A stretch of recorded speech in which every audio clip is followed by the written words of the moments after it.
Greetings, everyone. President Donald Trump of the United States has announced global tariffs.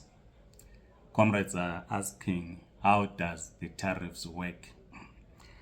Let's try to do a simple explanation on how these tariffs works. Let's use Lesotho as an example, because Lesotho, in the list that I checked of the African countries, it was their tariffs is 50%.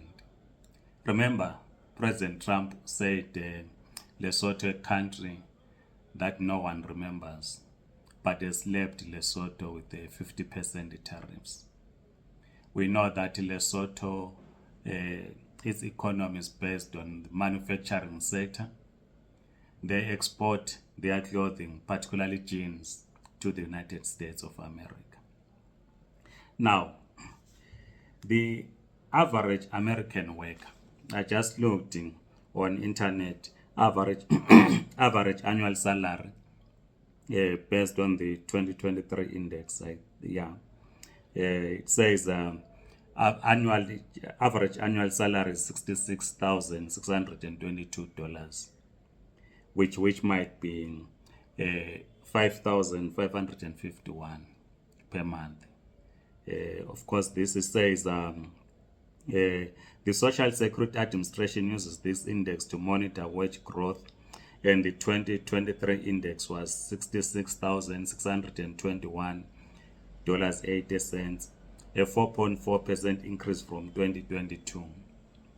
The median annual earnings for all workers, people aged 15 and over, with earnings in 2022 was $47,960, and for those who worked full-time year-round, it was $60,070. Minimum wage, the federal minimum wage is $7.25 per hour in the United States. Factors influencing salary varies significantly based on industry, job type, experience, education, and location.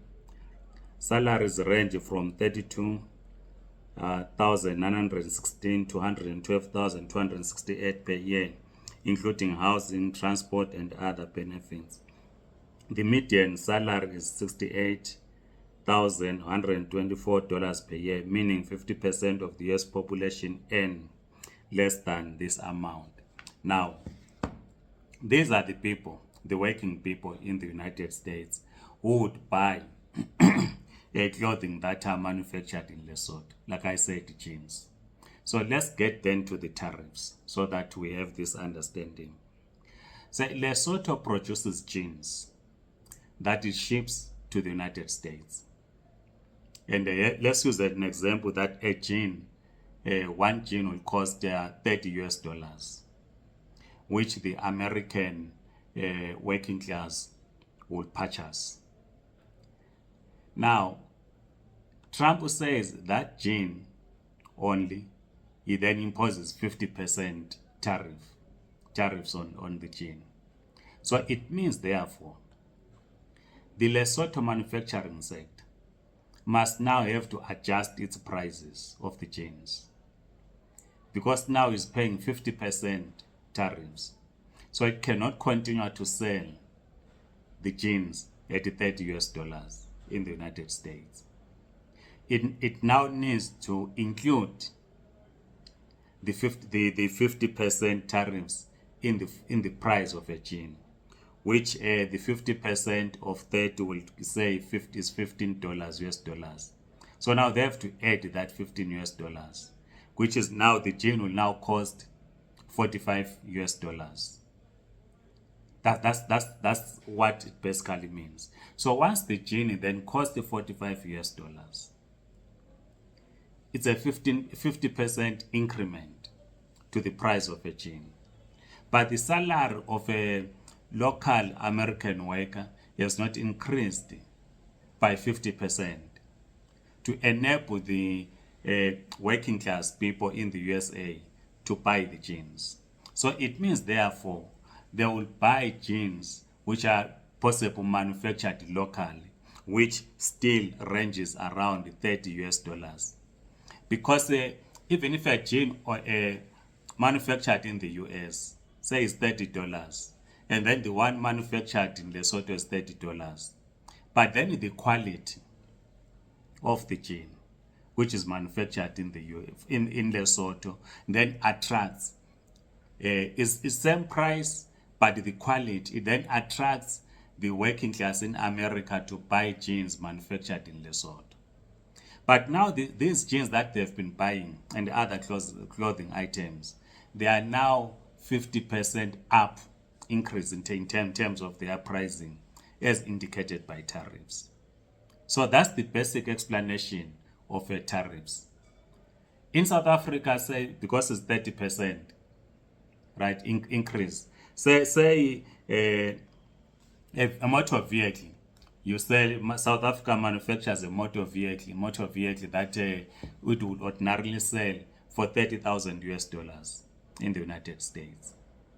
South Africa, I think, double check, 30% tariffs.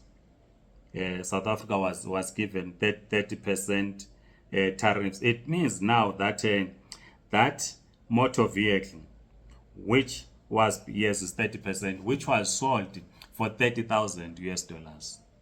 Now South Africa has to increase the price of that motor vehicle by 30%. And the American people will not then ordinarily buy that car because it has increased by 30%. So what this means is that the Lesotho manufacturing sector is going to be greatly affected. My comrade who worked in Lesotho as a journalist is now in the UK, though he's an Arsenal fan, Sola Ngwane, says that many women that work in the industry in Lesotho will now lose their jobs. And we know what it means when they lose their jobs. So that's basically the simplest way of understanding these tariffs. That is goods exported to the United States. Now they have to include the tariffs percentage in their pricing. And then that increases the price. And it might, depending on the increase, because tariffs are different in terms of percentage, it means that you will now not find the market in the United States, leading to massive job losers, particularly for a country like Lesotho. Please write in the comment section, like this video, subscribe to this YouTube channel. If you're on TikTok, please do follow us. Otherwise, goodbye.